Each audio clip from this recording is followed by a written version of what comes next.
সংবাদে আপনাকে স্বাগতম। শুরুতেই সংবাদ শিরোনাম, এরপর বিস্তারিত। দক্ষিণ লেবাননে ইসরায়েলি বাহিনীর ভয়াবহ বিস্ফোরণ। হামাস পুরোপুরি নিরস্ত্র না হওয়া পর্যন্ত গাজা ছাড়বে না ইসরায়েলি সেনারা, নেতানিয়াহু। ইরানকে পরমাণু নিরস্ত্রীকরণই আমাদের চূড়ান্ত লক্ষ্য, রুবিও। সৌদি আরবের নাজরান বিমানবন্দরে হুতিদের ড্রোন হামলা। আপনি যদি মুসলিমদের পাশে থাকতে চান তাহলে ভিডিওতে লাইক করে চ্যানেলটি অবশ্যই সাবস্ক্রাইব করে দিবেন। এখন বিস্তারিত। দক্ষিণ লেবাননে ইসরায়েলি বাহিনীর ভয়াবহ বিস্ফোরণ। লেবাননের ন্যাশনাল নিউজ এজেন্সির খবরে বলা হয়েছে, দক্ষিণ লেবাননের হাদ্দাতা শহরে একটি বিশাল বিস্ফোরণ ঘটিয়েছে ইসরায়েলি বাহিনী। বুধবার 5 আগস্ট রোমে ইসরায়েল ও লেবাননের মধ্যকার নতুন দফার আলোচনার প্রথম দিনেই এই বিস্ফোরণের ঘটনা ঘটল। উল্লেখ্য, গত জুনে হওয়া একটি রূপরেখা চুক্তির পূর্ণাঙ্গ বাস্তবায়ন এগিয়ে নেওয়ার লক্ষ্যেই এই আলোচনা চলছে। এই চুক্তির আওতায় হিজবুল্লাহর নিরস্ত্রীকরণের পাশাপাশি দক্ষিণ লেবানন থেকে পর্যায়ক্রমে ইসরায়েলি সেনা প্রত্যাহারের কথা রয়েছে।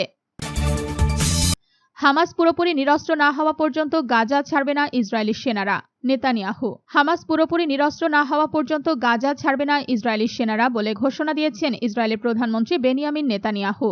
বুধবার 5 আগস্ট সংবাদ মাধ্যম টাইমস অব ইসরায়েলের বরাত দিয়ে জানা গেছে, সামাজিক মাধ্যম ফেসবুকে পোস্ট করা একটি ভিডিও বার্তায় নেতানিয়াহু বলেছেন, হামাস পুরোপুরিভাবে নিরস্ত্র না হওয়া পর্যন্ত গাজার বর্তমান অবস্থান থেকে ইসরায়েলি সেনারা পিছু হটবে না।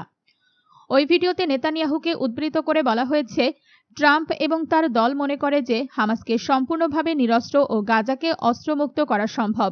আমরা বিষয়টি খতিয়ে দেখছি।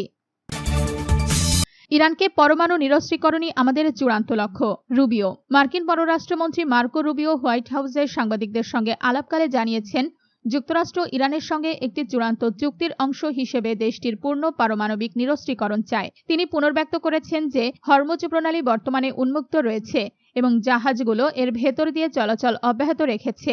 তবে ওয়াশিংটন এমন একটি চুক্তি নিয়ে কাজ করছে যার মাধ্যমে আরও বেশি সংখ্যক জাহাজ নিরাপদে এই জলপথ অতিক্রম করতে পারবে। সৌদি আরবের নাজরান বিমানবন্দরে হুতিদের ড্রোন হামলা। সৌদি আরবের দক্ষিণাঞ্চলের নাজরান বিমানবন্দরের একটি সংবেদনশীল লক্ষ্যবস্তুতে সফল ড্রোন হামলা চালানোর দাবি জানিয়েছে ইয়েমেনের হুতি বিদ্রোহী গোষ্ঠী। গোষ্ঠীটির সামরিক বাহিনীর পক্ষ থেকে প্রকাশিত এক আনুষ্ঠানিক বিবৃতিতে এই তথ্য জানানো হয়েছে। বিবৃতিতে বলা হয়, একটি ড্রোন ব্যবহার করে সৌদি আরবের নাজরান বিমানবন্দরের ওই শত্রু ভাবাপন্ন অবস্থানে অত্যন্ত নিখুঁতভাবে আঘাত হেনে নির্দিষ্ট লক্ষ্যবস্তু সফলভাবে ধ্বংস করা হয়েছে।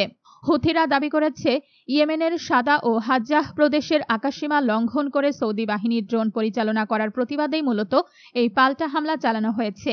তবে এই হামলার ফলে তাৎক্ষণিকভাবে কোনো বড় ধরনের ক্ষয়ক্ষতি বা হতাহতের কোনো সুনির্দিষ্ট তথ্য তাৎক্ষণিকভাবে জানা যায়নি।